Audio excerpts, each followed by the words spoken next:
사랑하고 축복합니다. 네, 여러분 하나님은 사랑이십니다. 근데 오해하지 말아야 될 것은 우리를 죽이셔서 살리시는 하나님이십니다.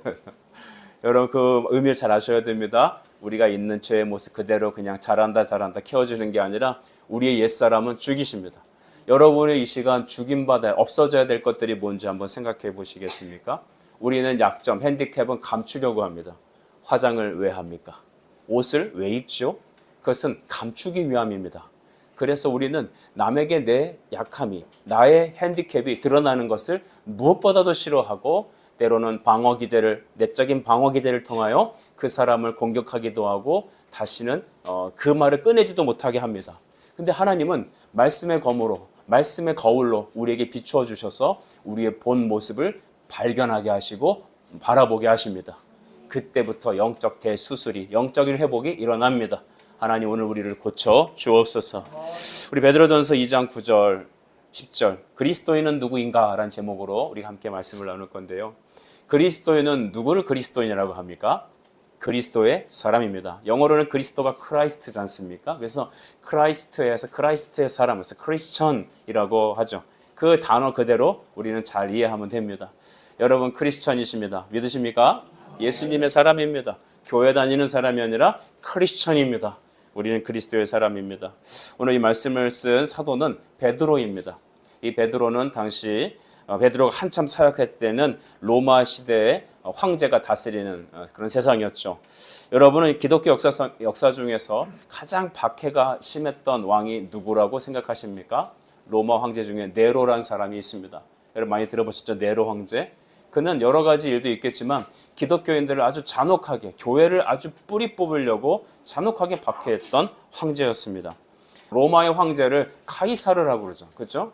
큐리어스라고도 부릅니다. 근데 이 큐리어스가 주라는 뜻이죠. 그리스도인들은 누구를 주로 부릅니까? 예수 그리스도를 주라 부릅니다. 그러니 그 말 듣고 있는 이 황제는 어떻게 하늘 아래 두 주가 있느냐? 내가 큐리어스다. 결국 영적 전쟁이 로마 시대에 퍼져나갔던 것입니다. 그들의 박해는 어땠을까요? 가산을 탕진하게 하고 모든 여러분 직장에서 쫓겨나고 만약 오늘 대학생들은 예수 믿는 사람들이면 다 아마 자퇴서를 학교에 제출해야 되겠죠. 학교 못 다닙니다. 학교 못 다니고 그러니까 좋은 직장을 얻을 수도 없겠죠. 거기서 끝나도 견딜 수 있을지 모르겠습니다만 예수 믿는다는 게 발각이 되면 그는 검투사들의 검에 죽임을 당하는 그런 사람이든가 아니면 여러분 콜로세움 같은 그런 원형 경기장에서 짐승에게 먹히는 그런 비참함을 겪어야 했을 것입니다. 여러분 핍박 속에서 사도는 그 핍박 속에서 어려움을 당하는 성도들이 이제는 교회가 사라지고 그들의 믿음이 흔들리는 그 속에서 오직 예수 그리스도의 말씀으로 견고히 그 환난과 핍박을 이겨나가기를 기대하는 마음으로 이 베드로서를 써게 됐습니다. 이 베드로전서는 그러므로 우리에게는 참 소망이 무엇인지 알려주시죠. 여러분의 소망은 어느 대학에 가는 게 아니길 축복합니다. 여러분의 소망은 이 땅에서 좋은 집 갖고 여생을 편안하게 누리는 것이 아니길 바랍니다. 여러분의 소망, 진정한 소망은 내 주 예수와 계시는 하나님의 나라입니다. 또한 하나님 백성은 누구냐에 대해서 잘 설명해 주죠. 특별히 우리가 읽은 베드로전서 2장 전체는 그 점을 잘 설명해 주고 있습니다. 그리고 또한 이런 고난의 때에 가장 중요한 근본이 되는 곳은 가정입니다. 여러분 교회의 근본은 가정입니다. 오늘날 여러분 세계의 판도는 가정을 깨뜨리려고 합니다. 남녀 평등이란 이름하에 페미니즘들이 등장하니까 남성과 여성의 어떤 연합을 깨뜨리게 되죠. 동성애가 있으면서 건전한 가정에 이룰 수 없게 만듭니다. 자녀를 낳지 못하게 함으로 교회가 여러분 앞으로 흔들리고 있습니다. 이런 모든 세상의 모든 방향성은 단 하나를 타켓으로 삼습니다. 가정을 깨뜨리려고 하는 것입니다. 여러분 우리는 그 사단의 회유에 말리지 말고 하나님의 음성에 붙들리는 종들이 되길 바랍니다. 그리고 무엇보다도 여러분 우리는 이 땅을 청지기로 살아가는 예수님의 종임을 말해주고 있습니다. 청지기는 뭐냐 하면 잠깐 맡아준 주인이 맡겨준 것을 매니지먼트 경영하면서 살다가 주인께 바치는 겁니다. 여러분의 인생도 청지기 인생이어야 돼요. 인생이 내 것이 아무것도 없어요. 나도 내 것이 아닙니다. 그러므로 내 몸에서 태어난 우리 자녀도 나의 것이 아닙니다. 따라합시다. 내 것이 아니라 주의 것입니다. 네, 우리 어머니들 자녀들 있는 여성분들은 하루에 3번 이상 선포하며 사십시오. 내 자식 아니다. 내 자식 아니다. 말은 익혀놓고 내 자식이지. 이러면 안 돼요. 내 자식 아니다.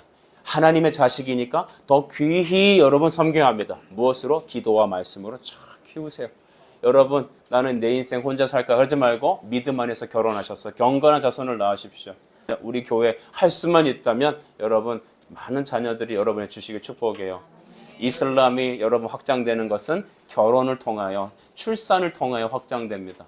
하나님은 그래서 우리에게 생육하고 번성하여 땅에 충만하라 하셨습니다. 이게 우리에게 주신 하나님 말씀의 법칙이에요. 우리는 말씀대로 살아갑시다. 한국에서 자녀를 낳고 기르는 건 여러분 제정신이 아닌 미친 짓이라고 말합니다. 그렇죠?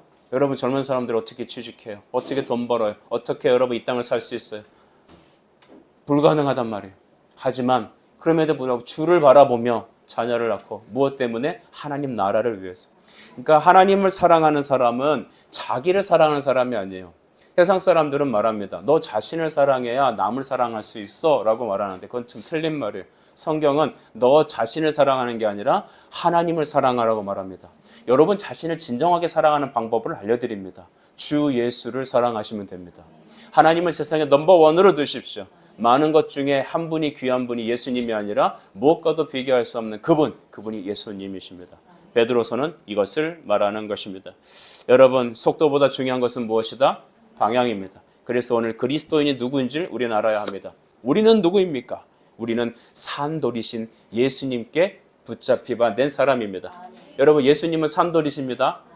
이 산돌의 특징, 리빙스톤이라는 것 특징은 바로 집을 지을 때 모퉁이 돌과 같은 역할을 하는 것입니다. 우리 과거에 우리나라 집은 아니라 유대에서 집을 지을 땐 나무와 나무가 있을 때 그것을 연결할 때 이 돌을 중심으로 연결했다고 합니다.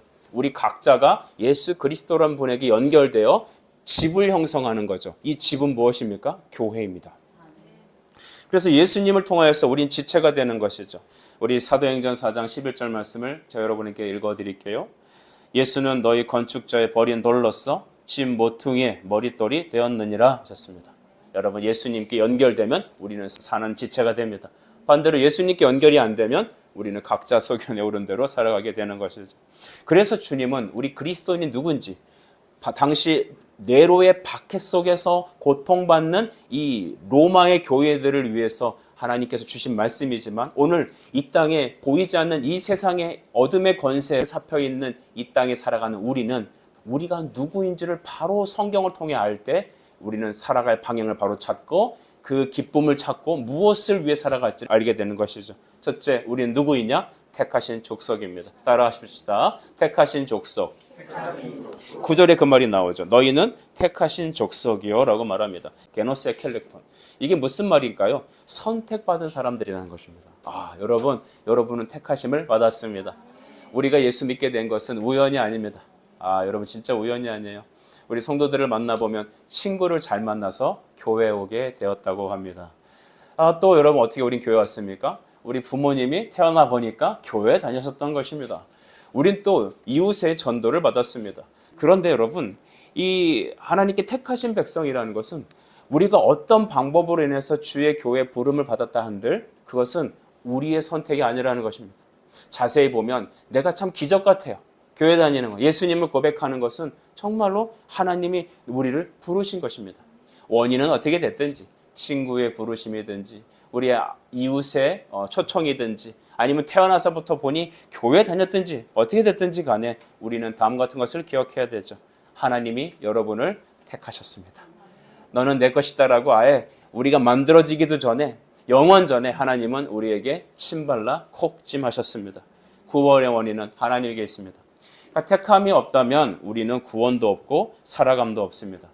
우리는 로마 가톨릭 신학을 배제합니다. 그게 뭐냐? 너희가 이제 구원 얻는 생명을 받았으니까 이제부터는 너가 열심히 결단하고 노력해서 믿음의 삶을 살아내야 된다. 여러분 이것은 우리 신앙에 맞지 않은 거예요. 성경 전체를 보십시오. 아브라함이 부름받은 이후에 아브라함은 죄 졌어요? 안 졌어요?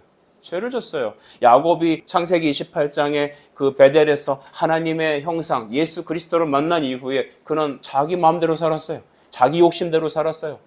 야복강에서 그가 다리가 불구가 되지 않았다면 그는 평생 자기 고집과 아집 속에서 살았을 겁니다. 여러분 사람은 다 그런 겁니다. 구원의 원인은 우리에게 있지 않고 하나님에게 있습니다. 우리를 여러분 택하시고 자녀 삼으셔서 하나님의 백성으로 삼으신 그것을 잠잠히 성경을 통해 묵상할 때마다 이런 고백을 하게 됩니다. 성도라는 것은, 우리가 하나님의 자녀된 것은 얼마나 영광스럽고 기쁜 일인가. 우리 한번 이렇게 선포합시다. 따라합시다. 내가 자녀된 것은 얼마나 기쁘고 영광스러운 것인가. 할렐루야. 여러분 날마다 이것을 선포하며 살아가십시오. 내가 하나님의 자녀된 것이 내 인생 최고의 기쁨입니다. 신명기 33장 29절. 이스라엘이여 너는 행복한 사람이로다. 여호와의 구원을 너같이 얻은 백성이 누구냐? 이스라엘이요. 이스라엘은 바로 여러분이에요. 나예요. 나는 얼마나 행복한 사람인가. 여러분 행복한 사람이세요? 배불르면 행복하고 옷 잘 입으면 행복하고 인생 잘 풀리면 돈 좀 생기면 행복하죠. 근데 여러분 돈 떡 떨어지면 불행해져요. 사람은 울고 웃는 게 참 간사한 것 같아요. 근데 우리의 진정한 행복은 내가 하나님의 자녀라는 그 축복 속에 있습니다. 여호와의 구원을 너같이 받은 사람이 어디 있느냐. 여러분 우리 전능하신 하나님은 여러분의 하나님이세요. 여러분을 위한 하나님이십니다. 우리 자녀된 성도된 가장 큰 축복은 우리가 주께 아버지라고 고백하며 예배하고 기도할 때 하나님은 우리를 향해 달려오신다는 겁니다. 우리가 주기도문 할 때 뭐라고 그러죠? 하늘에 계신 우리 아버지여. 여러분 하나님 아버지라고 부를 수 있는 것은 성령의 사람만 할 수 있는 특권입니다. 동남아시아도 복음을 전했더니 그 사람들이 선교사의 말을 듣더니 고개를 끄덕끄덕거리더래요. 그러니까 이 선교사님이 신나잖아요. 여러분 이런 동남아시아는 불심이 강하잖아요. 그죠? 또 잡신이 많습니다. 그런데 지금부터 예수님을 나의 구주로 믿겠다 하는 사람 손 드십시오 했더니 다들 드래요. 세례받을 사람 손 드십시오. 다 왔겠대요. 와 하나님 역사하시고 주의 성령 역사하셨다. 그렇게 됐는데 그 세례받고 영접한 사람들이 한두 주도 지나지 않아서 절에 승려로 귀의하는 사람도 생기고 그 사람들 생각은 뭐냐면 다다익선인 겁니다.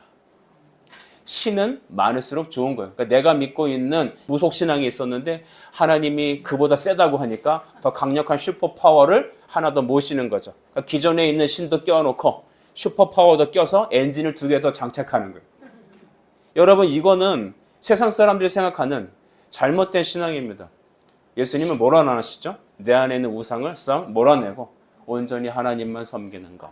여러분 그거 진정한 예수 믿는 신앙입니다. 여러분 이렇게 우리는 어떻게 구원받을 수 있습니까? 어떻게 택하신 백성이 될 수 있습니까? 여기서 족속 백성이라는 뜻은 성도란 뜻입니다. 따라합시다. 백성은 성도입니다. 예, 성도는 또 자녀죠. 우리 하나님의 자녀예요. 제일 큰 것 직분은 목사가 아닙니다. 장로도 아닙니다.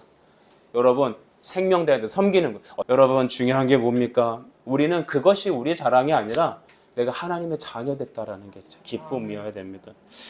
여러분 이것은 저항할 수 없는 은혜입니다. 이것을 좀 어려운 말로 불가항력적인 은혜라고 합니다. 한자어죠.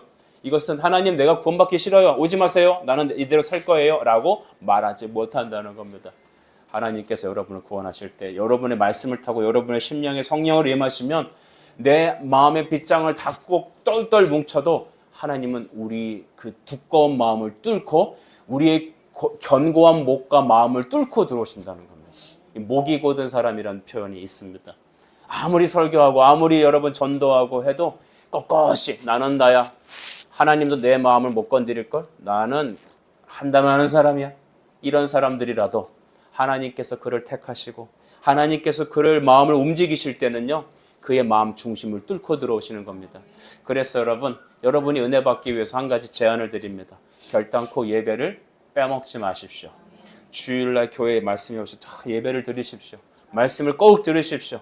여러분 믿음은 어떻게 발생합니까? 들음에서. 하나님의 말씀을 들을 때 생깁니다. 그러니까 교회 와서 자거나 교회 와서 안 듣고 딴척하거나 해도 괜찮아요. 좀 잘 들으면 얼마나 좋겠어요. 그러나 그러지 못해도 괜찮아요. 우리 이렇게 생각할 수 있죠. 진정한 마음으로 교회 안 가는데 교회 가서 뭐 합니까? 내 진심적인 마음이 생길 때 그때 오겠습니다. 평생 못 온다는 거죠. 어떤 사람은 제가 제 주변을 술 끊고 다 끊고 쫙 정리한 다음에 그때 오겠습니다. 반대인 거 아시죠 여러분? 예수를 만나야 여러분 삶이 정리되는 겁니다. 그렇죠? 여러분 우리를 하나님이 택하셨습니다. 그리스도인은 누구냐? 나는 누구냐? 하나님이 나를 택하신 사람이라는 겁니다. 여러분 그 영적 자부심이 여러분을 인도하길 바랍니다. 두 번째 우리는 뭐냐? 거룩한 나라. 따라서 거룩한 나라. 나라라는 것은 여러분 어떤 의미가 있을까요? 이 나라라는 의미의 가장 중요한 것은 통치의 개념이 있습니다. 여러분 우리가 예수님을 믿지 않을 때 우리는 누가 다스릴까요? 그렇죠? 죄와 사탄의 권세가 우리를 붙잡습니다. 그러니까 나는 종교가 없어요 라는 사람들이 있거든요. 나는 예수를 믿지 않아. 나는 신이 없어요. 나는 무교예요. 나는 내 의지대로 살아요 라고 하는 그 사람도 신이 있더라는 거예요. 누가 신일까요? 나라고 하는 신이라는 거예요. 나라고 하는 신. 그러니까 내 뜻, 내 생각이 신이에요. 그래서 예수가 우리 안에 임재하시는 분의 특징은 뭐냐면 나를 주장하는 삶이 아니라 삶의 주어가 주가 되는 것입니다. 주님이시라면 어떻게 하실까? 하나님이 뭘 기뻐하실까? 내가 이 사람과 결혼하는 것을 주님이 원하실까? 내가 오늘 이 행동을 하는 것을 주님이 기뻐하실까? 나는 어디를 선택해야 될까? 여러분 하나님은 우리에게 뭘 원하신다? 주권을 주께로 내어드리길 원하시는 겁니다. 예수님이 우리 안에 오시고 성령이 우리 안에 임하시면 우리가 성전됩니다. 그 성전되신 성도들에게는요 하나님이 그를 다스리십니다. 우리는 하나님의 통치를 받습니다. 그래서 로마서 8장 14절 아주 귀한 말씀이 여러분 이거 좀 외웠으면 좋겠어요. 무릇 하나님의 영으로 인도받는 사람은 하나님의 아들이라. 할렐루야. 하나님의 성령이 인도받는 거는요 어떤 방법이 있냐면 말씀을 들어야 되는 거예요. 그러니까 내 영혼에게, 내 마음에, 내 자신에게 스스로 말씀을 선포해야 돼요. 말씀을 들어야 되는 겁니다. 오늘날 여러분 얼마나 이 미디어가 잘 발달되어 있어요. 너무 발달돼서 그게 문제긴 한데 이것을 좋은 것으로 선영한다면 우리는 말씀을 공부할 수 있고 말씀을 읽을 수 있습니다. 출퇴근하면서 운동하면서 충분히 하나님 말씀을 들을 수 있습니다. 그런데 우리는 말씀을 안 듣습니다. 거룩한 나라라는 것은 하나님의 소유가 됐다는 의미입니다. 거룩은 하나님의 성품이에요. 여러분 거룩은 무슨 말일까요? 잘못하지 않는 것 그런 의미일까요? 깨끗하다라는 의미일까요? 여러분 그런 것도 있겠지만 하나님 되심이 거룩함입니다. 그러니까 우리가 거룩하다라는 것은 여러분 어떤 의미일까요? 제가 성경책을 끼고 홀리 홀리 홀리 한다고 홀리가 되나요? 홀리 아니죠. 꼰대가 되죠. 홀리라는 것, 거룩이라는 것은 주의 영이 우리를 장악하는 겁니다. 성령으로 충만하십시오. 성령 충만한 것은 느낌 충만, 감정 충만이 아닙니다. 우리 교회가 지금 뭐 그렇게 하나님의 은혜로 우리 건반도 있고 또 바이올린, 첼로가 있었고 성도들이 믿음이 함께 아름답게 찬양하잖아요. 우리 처음 시작할 때 여러분 무반주로 찬송했습니다. 마이크가 없었습니다. 제가 이 마이크 세트가 생기는 날, 하나님 땡큐 그랬습니다. 이거 없으면 엄청 소리 질러야 돼요. 그러니까 설교만 한번 하고 나면 목이 다 쉬었어요. 여러분 우리 아이들이 찬송가 알아요? 그죠? 모르잖아요, 잘. 근데 이 찬송가 펴놓고 그냥 찬양하고 그렇게 시작했어요. 근데 어떻게 지금 생각해 보니까 그때가 더 간절했던 것 같아요. 몇 개월 전에, 그죠? 그때가 더 주님을 뜨겁게 사랑한 것 같아요. 있으면 있을수록 편리하고 아름답지만 없을 때 주님의 은혜가 더 귀한 것 같습니다. 여러분 어쨌든 거룩한 나라라는 것은 무엇입니까? 우리 안에 느낌이나 감정이 아닌 하나님의 말씀이 찰랑찰랑 넘치는 겁니다. 성령 하면 생각해야 될 개념은 말씀입니다. 말씀이 내 안에 찰 때, 그래서 내 안에 꽉 차 있다는 증거는 그거죠. 누가 옆에 와서 툭 찔러보면 알아요. 그죠? 예를 들어서 여러분 평소에 여러분이 가장 많이 하는 말이 있죠. 많이 관심 갖고 있는 것. 어떤 사람은 툭 건드리면 이 게임 프로그램을 쫙 읊어요. 그 사람은 어떤 사람은 또 이 보험, 목사님 보험 뭐 있어요? 왜 그러시죠? 교회에서 보험 드는 거 아니에요? 그러면 제가 새로 나온 보험이 있는데 일단 얼마를 준대. 막 이러면서 시작을 하는데 그분에게 성경을 물어보면 자꾸 피곤해하고 언제 끝나냐고 그러고. 근데 보험 얘기는 계속 할 수 있어요. 내가 기뻐하는 것, 내가 지향하는 게 여러분 안에 충만해 있는 것입니다. 여러분은 무엇으로 알 수 있습니까? 그러니까 사람은 만나서 밥 한 번 먹으면 알 수 있어요. 이 사람이 무엇으로 가득 차 있는지, 무엇이 관심사인지. 그걸 보면 그 사람 안에 성령으로 충만한지 아니면 다른 것으로 충만한지 알 수 있습니다. 여러분은 말씀으로 충만하길 바랍니다. 건드리면 말씀이 나오길 바랍니다. 그래서 우리 성도들이 이렇게 좀 말했으면 좋겠습니다. 서로 얘기하다가 막 세상적인 말하는 게 아니라 무엇이 선한 게 있겠습니까? 우리가 농담하다가도 왜 성도들끼리는 말씀으로 농담하는 거 있거든요. 그런 거 아세요? 그 말씀을 안 차 있으면 안 된단 말이에요. 말씀으로 차 있고 그럴 때 성령으로 가득 차 있는 겁니다. 그리스도 충만, 하나님이 여러분을 온전히 주장하길 바랍니다. 거룩한 나라는 하나님이 우리를 움직이시는 겁니다. 출애굽기 19장 6절은 이렇게 말합니다. 너희가 내게 대하여 제사장 나라가 되며 거룩한 백성이 되리라 했습니다. 제사장 나라는 예배하는 나라입니다. 한국은 제사장 나라가 되어야 합니다. 우리는 제사장 교회가 되어야 합니다. 여러분은 그 나라가 되어야 합니다. 우리 성도들 한 사람 한 사람이 교회입니다. 우리는 움직이는 교회입니다. 하나님의 성령이 임하시기 때문에 여러분을 통하여 여러분이 서 있는 곳에 예배가 생기고 하나님의 복음이 확장될 것입니다. 여러분이 있기 때문에 학교가, 여러분의 가정이 하나님의 통치와 은혜를 받을 것입니다. 그리고 열방이 여러분을 보고 하나님의 일하심을 알게 될 겁니다. 여러분, 그래서 우리는 다음 같은 것을 해야 돼요. 에스겔 3장 11절에 보니까 주님은 이렇게 말씀하셨어요. 그들이 듣든지 아니 듣든지 그들에게 고하여 이르기를 주 여호와의 말씀이 이러하다라고 하라 그랬습니다. 여러분, 저는 설교할 때 여러분이 잘 들을 수 있도록 최선을 다해서 잘 가르치고 설명해야 합니다. 설교 중간중간에 왜 저런 농담을 하나 그렇게 말할 수도 있는데 여러분, 그러지 않으면 우리 어린이들과 청소년들의 초점이 흐트러집니다. 양념을 칠 수밖에 없는 이 안타까운 마음을 좀 잘 알아주십시오. 그러나 중요한 말씀의 개념은 듣든지 아니 듣든지 선포하는 겁니다.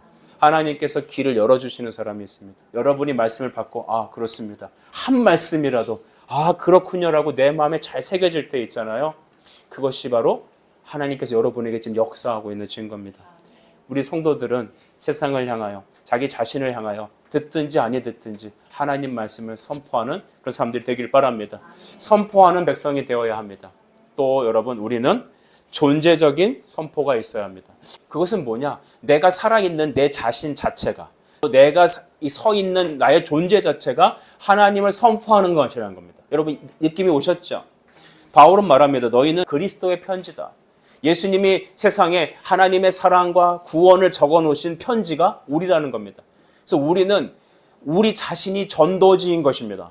우리가 예수 그리스도를 선전하는 그런 전광판이 되어야 합니다. 또 우리는 여러분, 우리가 그리스도의 향기라는 것입니다. 화장실 가면 화장실 냄새가 납니다. 음식을 하면 음식을 냄새가 납니다. 냄새는 그런 것이죠. 그래서 우리는 생명을 전하는 냄새가 되는 겁니다. 여러분이 거했다 가는 곳에 그리스도의 향기가 흘러나길 바랍니다. 그 사람은 예수님의 사람이었다. 예수님이 사람이었다. 많은 사람들이 우리가 복음 전파함으로 교회를 다니는 경우도 있겠지만 대부분은 그 사람의 존재, 그 사람의 향기, 그 사람의 모습을 보고 교회로 온다라는 것을 우리는 기억해야 합니다. 어떤 것일까요? 환난과 핍박과 고난 속에서도 예수를 믿고 변하지 않는 신앙으로 주님을 경외하고 요셉과 같이 감옥에서도 낙심하지 않고 자기에게 맡겨진 그 일을 주를 향하여 예배하듯이 하는 사람, 그 사람이 바로 예배자입니다. 우리 학생 여러분, 컨닝하지 마세요. 우리 직장인 여러분, 농땡이 부리지 마세요. 쓰레기 함부로 버리지 마세요. 제가 지금 윤리를 말하는 게 아닙니다. 여러분이 만나는 지역 주민에게 엘리베이터 타고 할 때도 안녕하세요 라고 인사하십시오. 처음에는 그 사람들이 왜 저럴까 할 겁니다. 그러나 사람들은 여러분이 그리스도인이라는 것을 알게 될 겁니다. 그에게는 뭔가 다른 것이 있구나. 그러면서 여러분이 믿는 그 하나님을 믿고 싶을지 누가 알겠습니까? 우리는 선포하는 백성이어야 합니다. 또 존재적인 선포의 신자가 되어야 합니다. 세 번째는 왕같은 제사장이죠. 따라합시다. 왕같은 제사장. 여러분, 왕이 있고 제사장이 있었어요. 그죠? 구약의 3대 중요한 기름 부음 받는 직분, 왕이 있었습니다. 제사장, 백성을 대신하여 죄를 하나님께 고백하며 예배 드리는, 제사 드리는 그런 제사장이 있었죠. 또 하나님의 말씀을 받아서 대신 선포하는 선지자가 있었습니다. 그런데 우리를 향하여 뭐라고 말하냐면 왕같은 제사장이라고 말하고 있습니다. 하나님은 이 아브라함을 믿음의 첫 조상으로 부르기 시작하셔갖고 이스라엘을 열방의 제사장으로 보내셨습니다. 여러분, 구약의 모든 말씀은 어느 나라 백성을 주목하고 있습니까? 이스라엘을 주목하고 있습니다. 구약의 열왕기 같은 것들, 또 모세 오경들, 또 많은 선지자들과 시편 내용은 이스라엘의 역사를 주목한 것입니다. 물론 그 주변에 있던 바벨론, 아수르 같은 여러 나라들은 그 이스라엘에 이렇게 대적하는 관계 속에서 그들이 심판받는 모습으로 나타나죠. 선지자들도, 성경을 쓴 선지자들도 역시 이스라엘의 사람들이었습니다. 그렇다면 하나님은 이스라엘 사람들만 구원하고자 한 것인가? 그것이 아니죠. 이스라엘의 의무는 무엇입니까? 이스라엘은 하나님의 복음을 선포하는 것입니다.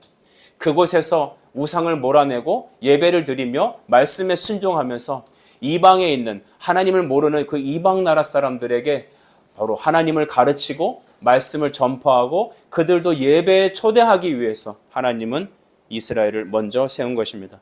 여러분은 오늘 예배가 끝나면 어떤 기회가 됐든지 이사야 60장을 꼭 한번 집중해서 잘 묵상하시길 바랍니다.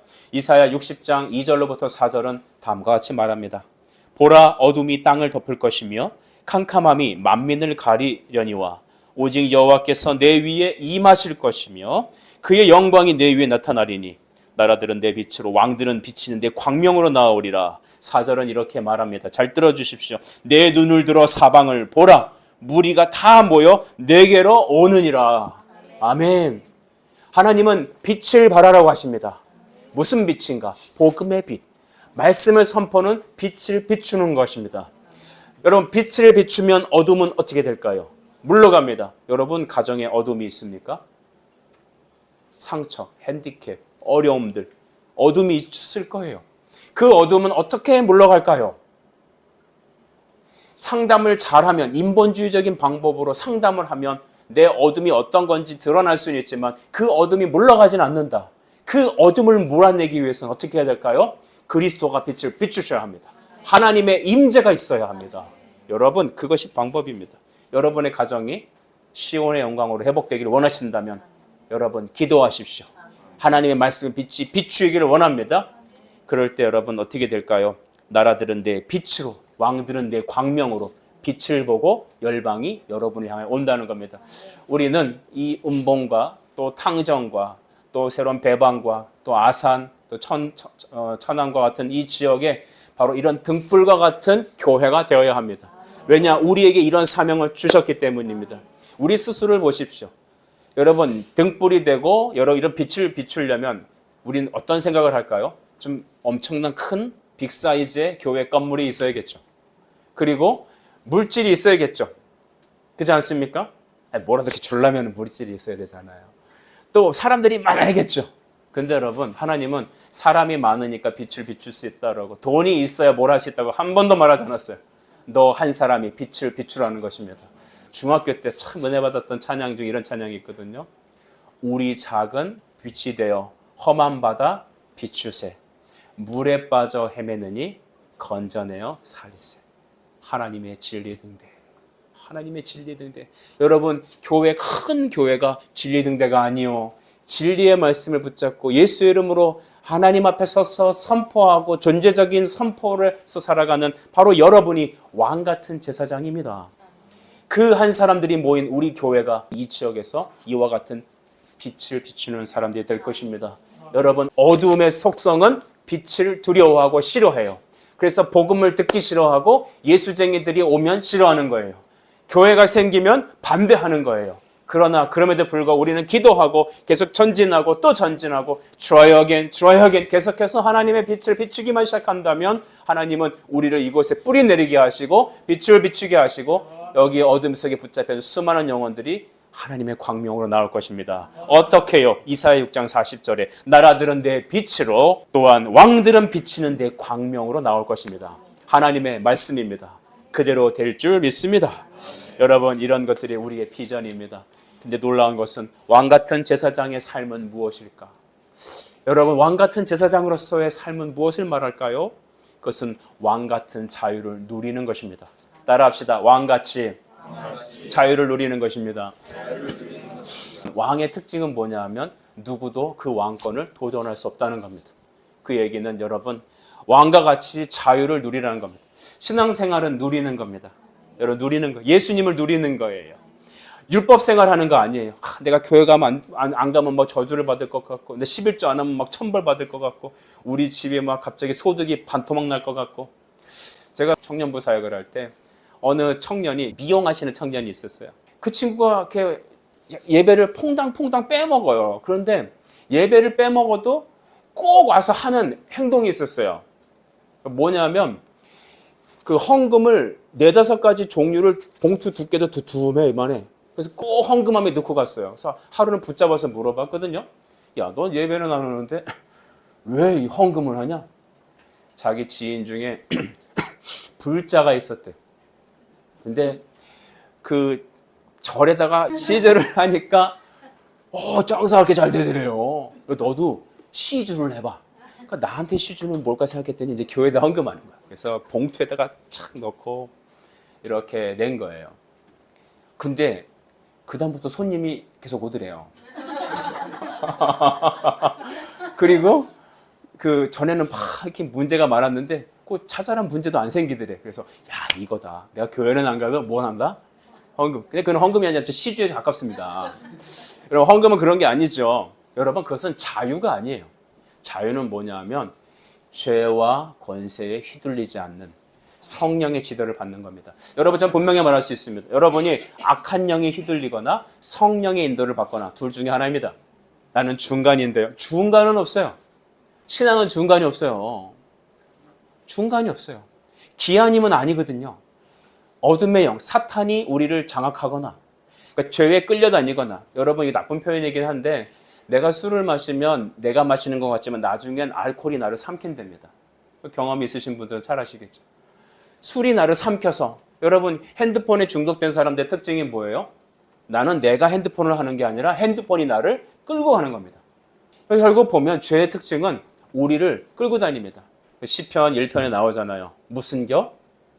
바람에 나는 그런 겨들. 그러니까 그런 겨들이 뭐예요? 세상의 그 어둠의 영에 끌려다니는 사람. 그러니까 예수님의 성령이 없는 사람은 뭐라고요? 세상의 영에 끌려다니는 겁니다. 왕 같은 제사장은 그리스도의 영에 인도를 받는 사람들을 말합니다.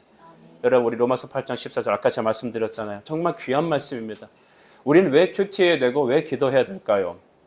주일 하루에 말씀 듣는 거로 여러분이 양식이 충분하다 생각하지 마십시오. 거북이는 오랫동안 음식을 안 먹어도 살 수 있다고 합니다. 여러분, 오늘날 성경을 읽지 않는 거북이 신자들이 이 땅에 너무나 많은 것 같습니다. 여러분은 일주일에 하루 먹고 일주일을 사십니까? 하루 숨 쉬고 나머지 6일을 버틸 자신이 있습니까? 없지요. 그처럼 우리는 하나님의 말씀을 주일 한 번 들었다고 해서 그걸로 끝낸다면 여러분은 거북이 신자일지도 모르겠습니다. 여러분, 그렇다면 우리는 일주일 내내 어디에 흔들리고 살아갈까요? 어둠의 영에, 그런 겨들이 돼서 어둠의 영에 끌려다닐 겁니다. 분명합니다. 큐티를 하는 건 여러분 옵션이 아닙니다. 필수입니다. 말씀을 읽고 기도하는 생활은 여러분의 영을 지키는 겁니다. 성령의 지도를 받고 싶습니까? 말씀 읽으세요. 큐티 하세요. 기도하십시오. 오래 하라는 게 아닙니다. 5분이라도 시작하십시오. 대신 꾸준히 하십시오. 하나님과 시작하십시오. 그러면 여러분은 바로 왕같은 제사장, 왕같은 영적 자유를 누릴 것입니다. 하나님의 말씀에 순종하는 인생, 성령의 이끌림을 받는 인생이 여러분 그것이 자유입니다. 너희가 예수님의 피로 구속함을 받았기 때문에 자유를 얻었기 때문에 다시는 종의 멍에를 매지 마. 갈라디아서 5장 1절에 나오는 말 아니겠습니까? 여러분, 이와 같은 상황을 쭉 봤을 때 우리는 그렇다면 우리가 받은 은혜가 어떤 것인지 잘 깨달아야 왕같은 제사장, 거룩한 나라, 그의 소유된 백성 되지 않겠습니까? 우리 10절에 이런 말씀이 있어요. 같이 한번 읽어볼까요? 시작. 너희가 전에는 백성이 아니더니 이제는 하나님의 백성이요 전에는 국류를 얻지 못하더니 이제는 국류를 얻은 자니라. 아멘. 너희가 전에는 그랬어요. 전에는 어땠다고요? 은혜가 없고 국률도 없고 하나님 백성도 아니었어요. 하나님의 자녀도 아니었어요. 근데 이제는 어떻다고요? 국률을 얻고 하나님의 자녀가 되었어요. 도대체 무슨 일이 일어난 것일까? 여러분, 그것은 예수님의 구원의 은혜가 우리에게 임한 거 아니겠습니까? 예수님 믿음으로 우리에게 주어진 것입니다. 호세아서에 보게 되면 호세아 선지자에게 주님 이렇게 말합니다. 야, 너 저 창기에게 가서 장가 들어라. 여러분, 선지자는 처녀와 순결한 여자와 결혼해야 됐습니다. 근데 하나님이 호세아에게 너 창기에 데려다 결혼하라 했습니다. 그리고 첫 번째 아들을 낳았는데 이름을 로루하마라고 했어요. 로루하마 뜻은 뭐냐면 긍휼이 없다는 거예요. 자식 이름을 짓는데 로루하마로 짓는 사람이 어디 있습니까? 또 둘째를 낳았는데 로암이었어요. 여기서 말하는 로는 NOT, not이라는 의미예요. 그래서 넌 크리스찬 하면 예수 없는 사람을 말하는 거잖아요. 그처럼 로라는 것은 부정적인 것이죠. 로암미 하면 암미는 백성이야. 너 내 자식 아니다라는 겁니다. 너는 국률도 없고 난 너 도와주지 않을 거고 너는 나에게 버림받은 존재고 너는 내 자식도 아니야. 그것이 우리의 모습이었어요. 참 재밌는 게 뭔지 아세요? 이 호세아의 와이프 되시는 사모님께서 남편과 살다가 지루했어요. 그러니까 집어를 못 준다고 다른 남자한테 가서 키 크고 잘생긴 이웃 남자한테 가서 이렇게 사는 거예요.